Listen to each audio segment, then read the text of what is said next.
So again, good morning, good morning, good morning, and welcome to my MTS class. So this morning we'll be discussing about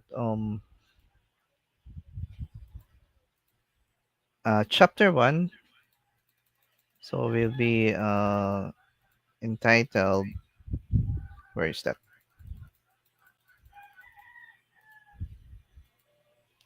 So informations and communications, technology and overview.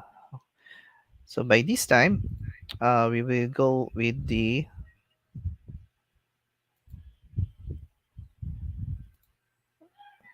key terms.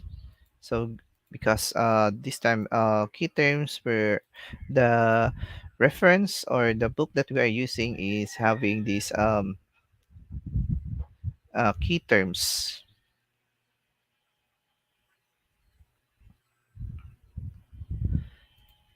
Ayan.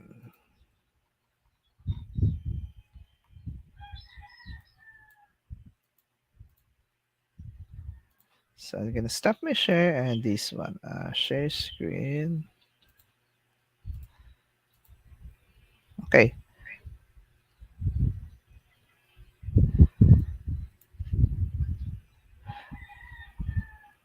kita ba siya? Okay. So ayan, at the end of this chapter, the student should be able to number one, define ICT. Second, trace the evolution of technology, particularly computers. Third, identify the different parts of the computer systems and categorize the different computer peripherals. Fourth, assess why computers are considered powerful thinking machines. Fifth, explain the role of technology in media and how it is affects communications. And lastly, number six, recognize the current trends in information technologies. So, but before we really engage to the our discussion or to our topic, is that we will go first with our key terms.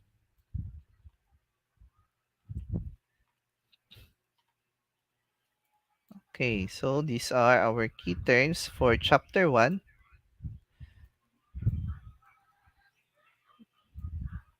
So let's start with this acronym. Okay, so we have this ACM or Association of Computing Machinery, ENIAC, Electronic Numeric Integrator and Calculator. So ICT, we have Information and Communications and Technology. ED or ICT Development Index. IT or Information Technology. ITU or International Telecommunication Union. Or USB or Universal Serial Bus. So these are the acronyms that we'll be discussing throughout the whole chapter 1. Okay? But I think there are also other acronyms, but these are talaga the most important part. Now let's talk artificial intelligence. So is defined as the science of making computers or machines in a general to do things that require intelligence when done by humans. So we know the fact that artificial intelligence right now, or what we call now the AI, can as much as possible. And yeah, but there are some still limited, no, na ilang mabuhat, but most of their works talaga are, I mean, compute with the AI, no, it's like they are now a real human, no, because they can respond. Like for example, you Alexa, example of an AI is Alexa, 'di ba? You heard that name Alexa. When you try to ask the question about Alexa, Alexa, what is the weather today? Then Alexa will really response, no? So we have this ano pa yung mga different AI ano na uh, na I mean na invent. So we have this Alexa, ano pa yung isa, yung kang Google. Ay, sorry, I forget the name. So is it okay na ba? Klaro na ba ang copy? Dili na siya blurred because Salcejo said blurred daw siya. How about this time? Is it clear na ba, Mr. Ferd? Anthony? Siri, sir. What do you mean by Siri? I'm sorry. Ah, okay, si Siri. Ah, okay. So, Siri, sir. Maybe kindly blurred jud siya. Dili man blurred sa akong end. Blurred ba? Maybe in your in your try to adjust na lang the settings po. Like you need to make it into 720 pixels. Hindi man siya blurred dito gud sa akin. Sa iba, please, yun, the resolution, yung sa setting, no? And change ang resolution.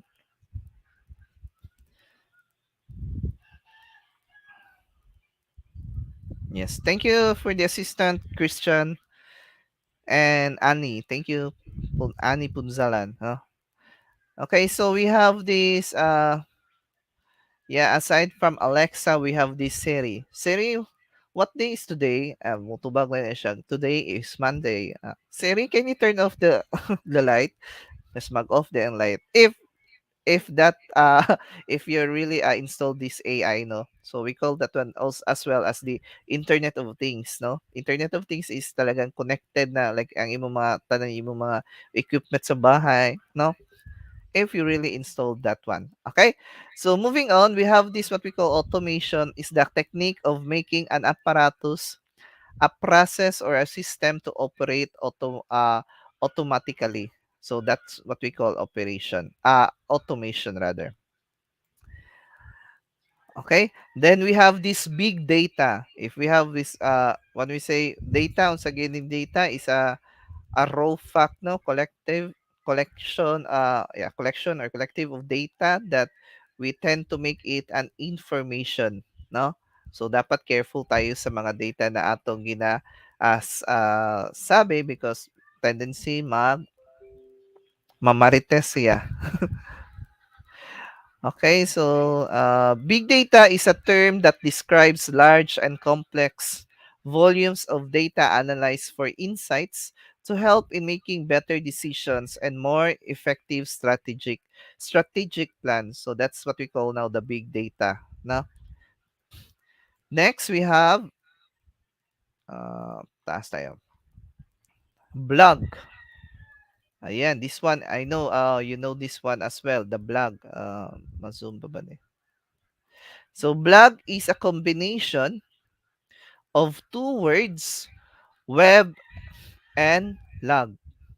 So it works the same way as a pen and paper would, but the privacy becomes irrelevant given that a blog can be seen by anyone online. So like for example, before man god, it's that ang blog is just more on ano na siya, um anong tawag ito? Written ba, no? Like for example, pwede po nimo siya it's up to you, is it a documentary blog or your lifestyle blog, no? So the problem lang talaga is like it will be publicly posted over the internet. So that's why it's a combination of web and log. But now, I know there are some of you really don't like to read, right? Makapoy mo ba sa, I mean, if you are really watching over the computer or to your phone, no? But uh, yeah, there are some of talaga naman talaga, they are love readers. But now, most of the ano talaga yun is that we call the vlog naman ang uso ngayon, no? We have the video, then the vlog, no? So instead, but before, where mid 90s, I think vlog ang pinakasikat, and they can earn from it, no? Then blogger is a person who writes the blogs. No, vlogger, sa pa mga basta butangan ni mog ER. Writer, the one who writes the poem or whatsoever documents is that, no? Then communication again is a process in which information is exchanged between individuals through verbal and non-verbal means. Then communication device, of course, asa man nato isa na ato communication, of course, by using these devices, no? So this time, yun na naman talaga because we're talking technologies. But before using these devices, we are doing this in ano no, patong sulat lang talaga sa kamay, pen pal or something like that, then isend sa post office. But this time, because we are in the new era, so we are using these devices. So communication device is a hardware component that aids a computer to send or transmit and receive data, instructions, and information to and from one or more computers. Compact disc is a flat, round, portable metal disc. So compact disc is a type of storage device, no, where we can save data in minimal at least 720 MB for the disc. Then we have this, yeah. Though we have this, aside from compact disc, we have this, ano din, no? Aside sa CD, we have DVD, DVD-R, no? So, ang DVD, like, uso dati, yung may DVD, no? Na at least 4.7 GB ang ma-install niya. So dito tong beta, beta. We still using that term beta, no, but those mga movies, no, I could still remember yung store na Video City na ano where you can borrow DVDs, but this time parang na-obsolete na siya because we can just transfer it them using our flash drive, no. And of course, right now, even this pandemic talaga, movies can be seen over the internet, no? Like the Netflix, the YouTube, ano pa yung mga website na nag-provide ng ang iba free, but others are talagang you need to subscribe, like the Netflix. Then, of course, computer is an electronic device operating under the control of instruction stored in its own memory and that can accept data, manipulate that data according to specified rules or instruct by the user, then produce the results and store the results for your future use. Okay?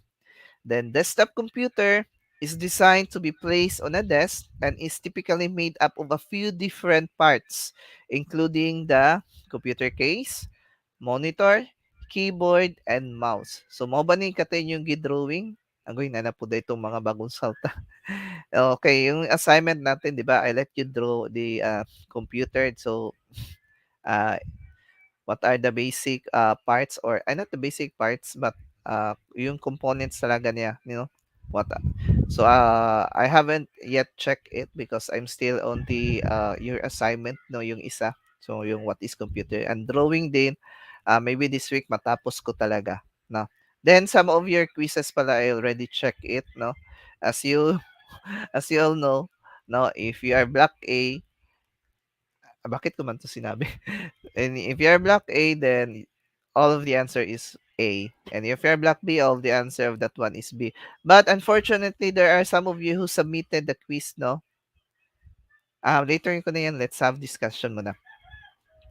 So, exploitations refers to an action of making use of benefiting from digital resources such as changing grades by hacking the system. Okay?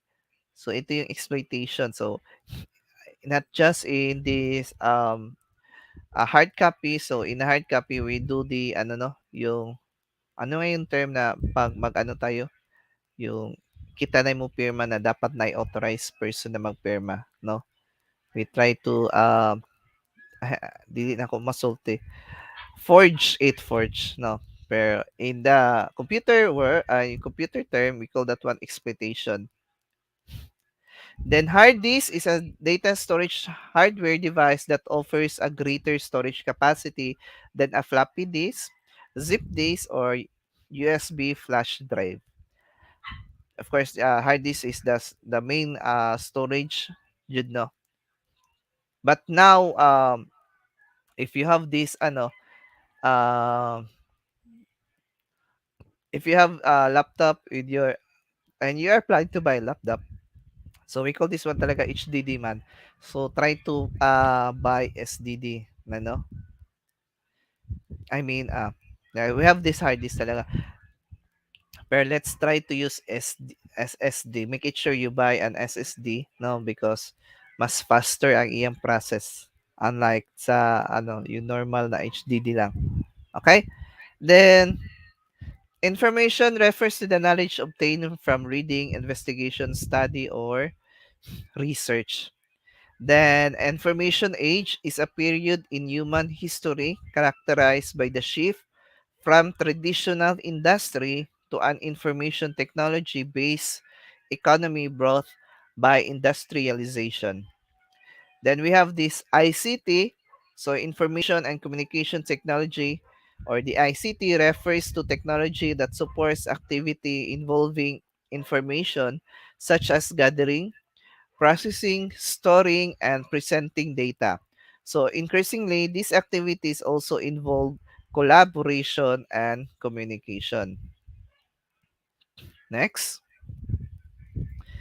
IT. What is really IT pala? So IT pertains to the industry that involves computer, software, networking, and other IT infrastructure that help relay or manage information deemed important in modern day living. Pero there are some of you I know if when we say pag IT ka, kabalo ba ka mo kanang mo ayo computer, no? But actually that task talaga is for the technician, computer technician, no? Because though we are din naman, there are nice subject na for troubleshooting. But that works talaga is for the computer technician. Pero pag maingnan kay kag IT, kabulo ni mo ay computer, kabulo ni mo program, kabulo ni mo mo og website. But of course, ang IT po, there is a specialization, di ba? Like ang mga doctor in medicine, di ba? We have doctor in specialization sa heart, sa mata, sa brain. So, ang IT, ang anak po gihapon siya. Pero when we say IT, jud, it's jud siya, kanang the study of involves in computer, software, and networking. No? Kumbaga kami yung mag-guide talaga sa mga computers or using of computers or technology. Then again, dili jud porke nag-IT ka, kabalo na kamo ayo, no?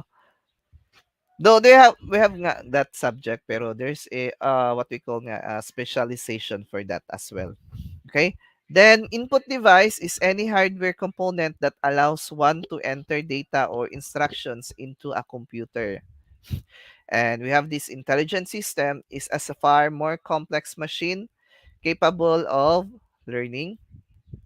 Laptop computer, the one that I'm using right now, as well as yung kang is a battery-powered computer that is more portable than a desktop, allowing one to use it almost anywhere since mayroon man siyang rechargeable na battery so you can bring it anywhere. Na? Libel. So ayan, I know you are very familiar with this because you are studying criminal laws. So refers to publication of a false statement that damages one's business or personal reputation. Then, moving on, mainframe is a powerful multi-user computer capable of supporting hundreds of thousands of users simultaneously. Now, this is types of computer, di ba? We have the supercomputer, mainframe, mini computer, and yes, the personal computer and other types of computer. Media refers, naman dahil ko ikuan dire. Anyways, refers to the communication of devices. Uh, Communication devices are used in interaction or communication. So, mo na siya ang sa media.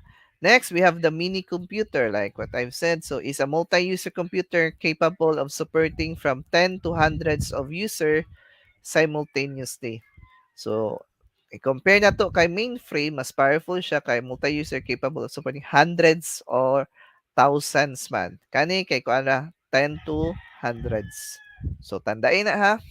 Kamalabas yun na sa ato mga future Then modem is a device or program that enables a computer to transmit data over, for example, telephone or cable lines. So iba din yung router, no? Makita man niyo kung kanang router is mo nang maka natay wifi. Ang modem is magka-transmit lang siya og data, no? Like natay Maghatara ko example po sa modem. Motherboard. So, kung natay mother sa house, napunta si mother na to sa door. So, I know, kailangan mo ni mama, di ba? Because we really, called her mother ng tate. No, our NSTP director this time. So sa computer na po mother, no? So we call that one motherboard is a circuitry of the system unit which is commonly part of associated with or linked to a circuit board. So kani jud si motherboard ang nagalink sa tanan no? Butanganan sa ano sa ba na? Sa memory, no? So naa saya jud nagdaloy tanan kani mga circuitry sa atong personal computers or even sa laptops. Then we have output devices or device is any hardware component that transmit information to one or more people. So if we have this input device who receive the data, then transmitting it or to a representation. So we use the output devices. Now personal computer is a small single user computer based on a microprocessor, the one that we are using or kinsa may nagamit yung PC. So another types of criminal laws, we have this plagiarism. So it's the act of using someone's intellectual property, example, ideas and written works and claiming it as one's own. So careful kayo sa plagiarism ha. That's why when you have your assignment, no? Pagtingin nakin, agoy wala joy walay references. So pasabot, they just copied it. They copied the ideas and written works. So dapat nagbutang man tuon og reference pero wala niya gi-rephrase. When we say gi-rephrase, i-copy ra jud niya tanan. Like for example, this one, port is an blah blah blah blah blah blah. Dapat according to blah blah blah or this type of said or either ibutang nimo ang imong pag-rephrase nimo sa first or the last sa sentence. So pwede mo siya according to blah blah blah, port is an endpoint of communication or port is an endpoint according to So dapat ganun kayo pag nagpasa ng assignment. Kasi pag thesis ninyo, patay nyo na inyong documents. So again, port is an endpoint of communication in an operating system.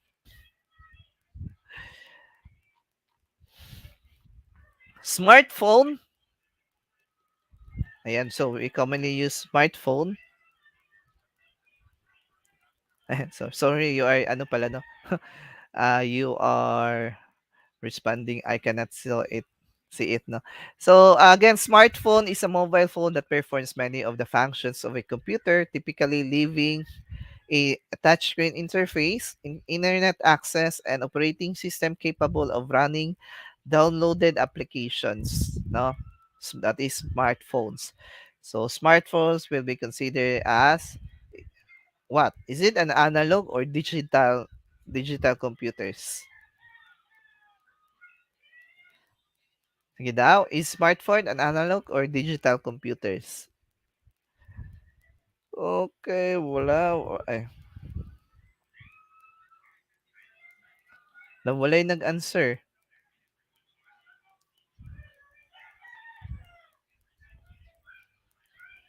Sige, ayan, so may plus point si Kabatlaw. Thank you Kabatlaw. Siya may nakauna diri sa ako I'll try to write his name. So thank you Kabatlaw. Siya may pinakauna nag-pop up so taga na ko siya points. Kabatlaw as ba to? So Christian Kabatlaw.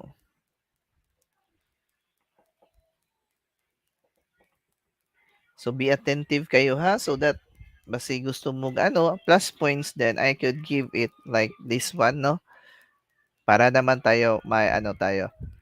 Okay, moving on. So software piracy ayan uso kay ni sa una. Maka-remember mo dahil tag 40 lang ang mga DVD or CDs, purely, it sells talaga tag 250, 400. That's why they have this record-breaking ano 'no, plaque 'no, sa mga artist natin. Pero of course, we are genius as well, and we really don't want to buy that expensive CDs or DVDs 'no. So we try to ano lang din naman yung mga cheapest. Miskan ano 'di ba, it's really hard Ma'am Jud to ano, yung to buy those I like um uh, those original one ba. Then it so happen that we have this new movies. At least these new movies meron ng pirate, 'di ba? Satisfied naman tayo bahala sini-sini bahala ang movie mag-agi na shadow ba. Satisfied naman tayo, no? At kay dugay mong mo release dyan ng mga ano ba? Mga new movies. So mo ni mga piracy. So anyways, so software piracy is refers to an act of installing a copy of software into one's computer without permission and or producing a copy disregarding the copyrights. Okay. So storage holds data, instructions, and information for future use. Okay? So diyan na to gina-save ang atong mga data. Then again, so we have this supercomputer is an extremely fast computer that can perform million of instructions per second. And for now, the most powerful supercomputer is andun sa China. Patay. Then system unit, no? So it's a box-like case that contains the electronic components of the computer which are used to process data. Yung system unit bitaw, yung box, na usually we call that one CPU which is mali atong pagtawag. We cannot, ang CPU kasi is the chip that was put inside the motherboard or what we call now the brain of the computer. So katong box na atong ginatawag, we should not call that one a CPU, but we call that one a system unit or the system box. Kay mo, kumbaga that is our ano man, that is the skeleton of our computer, no? Kay ibutang man nato diya ang tanan ano, peripheral devices. Not peripheral devices. That not the ano, yung mga hardwares, no? Then technology has made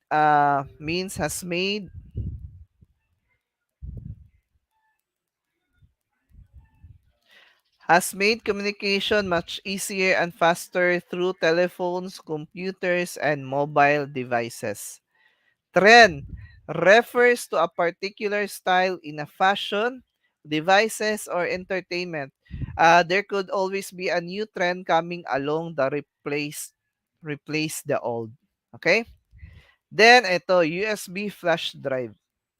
So, it's a portable devices that has more storage capacity than a floppy disk or a zip disk. It is a small and lightweight enough to transported on a keychain or put in one's pocket. So, mo na siyang USB. Well, sometimes we cannot call it a USB, no? I mean, pag maingon na ka ang ano, dili siya ano, dapat USB lang, dapat USB flash drive or flash drive na lang ang mas ano siya, dapat na term na gamiton. Kay ang kuan pud kay namog pud tay ginatawag pud na USB port kung asa na to ibutang atong USB flash drive. So sometimes gina-correct yun na USB dapat flash drive kay mao man jud na siya ang storage, no? Then of course user is anyone who communicates and interacts with a computer or make use of information and it generates. The workstation is a similar to a personal computer but has a more powerful microprocessor and a higher quality monitor. Okay, that's it for this chapter 1 key terms. I hope you yeah, nakaapas ra mo sa akong explanation. I know that it's really like paspas ng konti, but don't worry, I'll be giving this one. So, but for now, I will end this live muna. Then we will have this another live for our uh, Q&A. I know there are some questions, no, that really bothers you. So please hold on for a while. Then let me just yeah, transfer. Oy, mali ka Jairus, ang USB kay katong saksakanan po. Dili gani. Well, I'll explain it. Let me inform. At least na-reach tag 75. Thank you so much to those who attend.